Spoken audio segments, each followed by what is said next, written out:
and I'm not gonna sweat it if I can't tick all my boxes.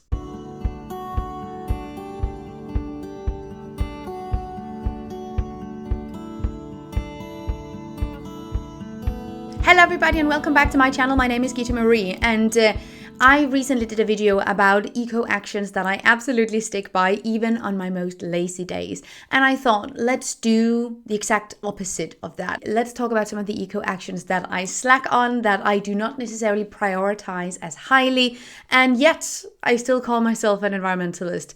How dare she? I'm excited to talk about this mainly because I want to get people more involved in their local communities. I want people to care about sustainability and environmentalism and the people that already do care about it. And one of the absolute worst things that we can do across the board is to hold ourselves to a standard of perfection or to look down upon our own actions and ourselves if we do not do things perfectly. Fuck that.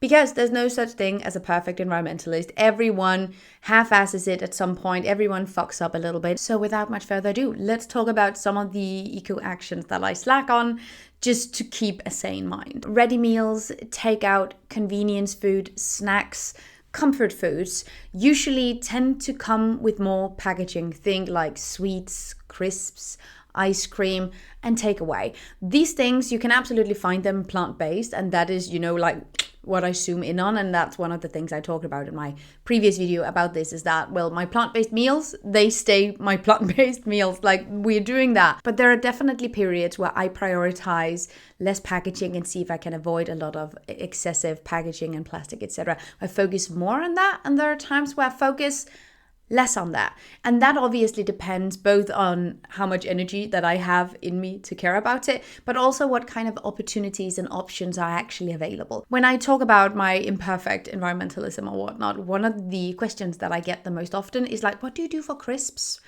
I just eat them. There are no way where you can get them without plastic, so I'm not gonna worry about it. I do not have them very often. It's not a food that I crave on the daily. It's not like a massive part of my overall diet, but when I crave it, I'm having it. For sweets, I tend to just do pick and mix where I can use my own bag, so I don't need to worry about the plastic. When there is an option to do something in a more sustainable way, less packaging, etc., I'm going for it, but that isn't always the case. And if it isn't always the case, I'll focus on all the things that I can change that makes sense instead of worrying about the one specific thing that I can't change. If I'm having takeout a few times a month, I'm having takeout a few times a month.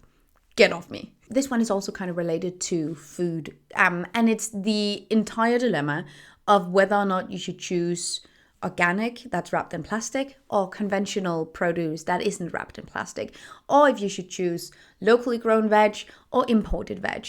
Now, there are so many parameters to consider, and this isn't a one size fits all at all, and it gets, the more you look into it, the more confusing it honestly gets, to be real. So what I tend to do is that I zoom in on what matters, what makes sense in a specific situation, and that isn't always transferable to other situations. Example, so if we look at the carbon footprint specifically on tomatoes in Danish supermarkets, it tends to be, in terms of carbon emissions, it's more sustainable to buy tomatoes that's been driven from Spain to Denmark in a truck than it is to buy locally grown tomatoes that are grown in greenhouses. So it gets more tricky when it comes to organic versus plastic. Ideally speaking, I would love to be able to buy seasonal produce that isn't wrapped in plastic, that is organic and not grown in greenhouses.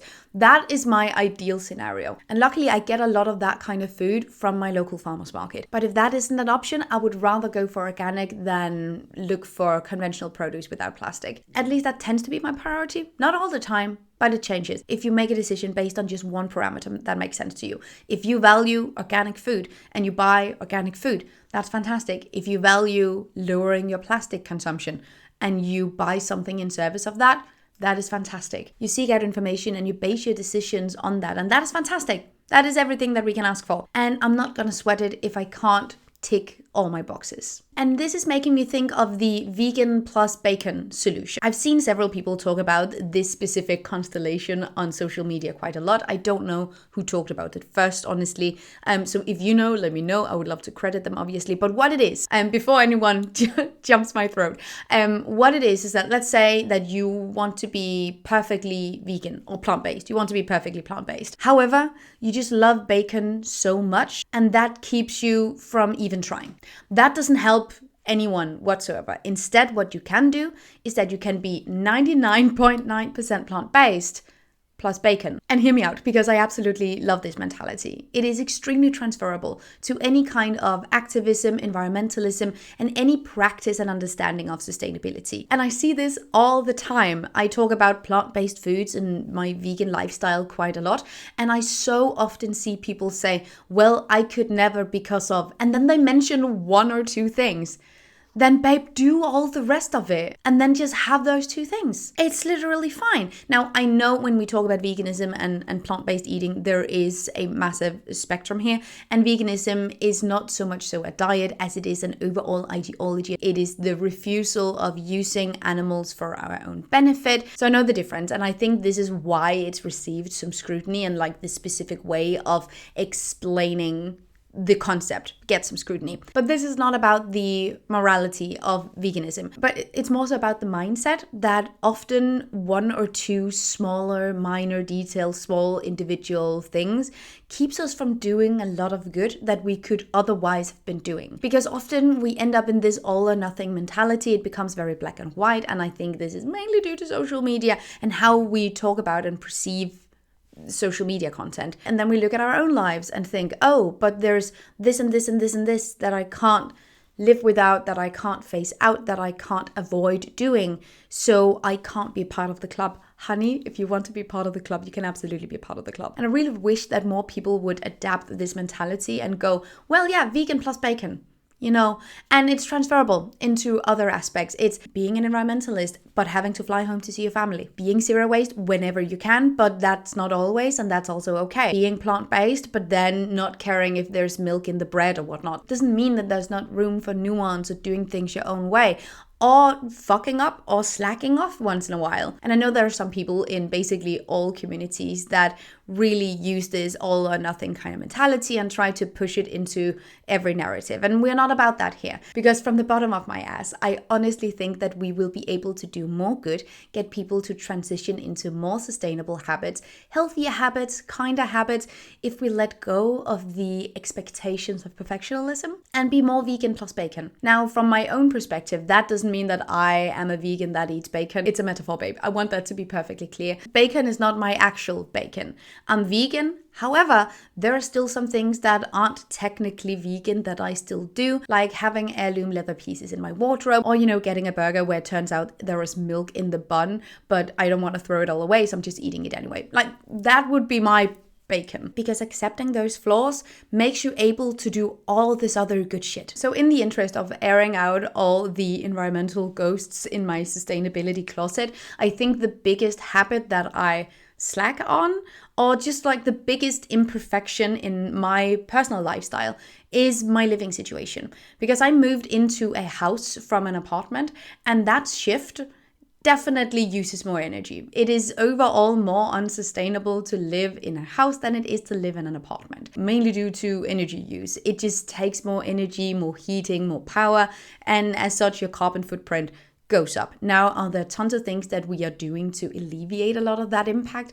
Absolutely, and I'm looking forward to sharing more of these details when everything is finalized. So this is not to say that I don't care, I don't prioritize minimizing that impact. That is all we have been doing since we moved in. But it's definitely still my biggest climate sinner. And even though, I don't buy new stuff, I take the train and the bus, and I follow a plant-based diet and repair things when they break, the bottom line impact from living in a house, still massive. Now, I am pondering whether or not we should do a specific impact analysis on my house versus the apartment, heating, energy, that kind of thing. And let's look at the carbon footprint and how we can take it down.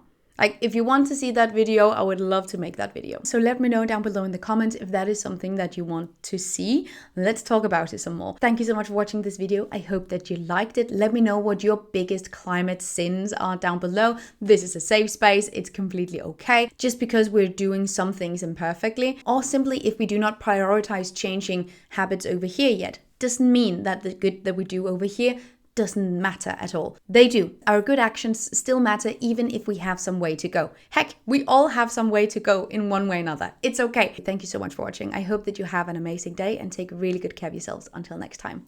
Bye.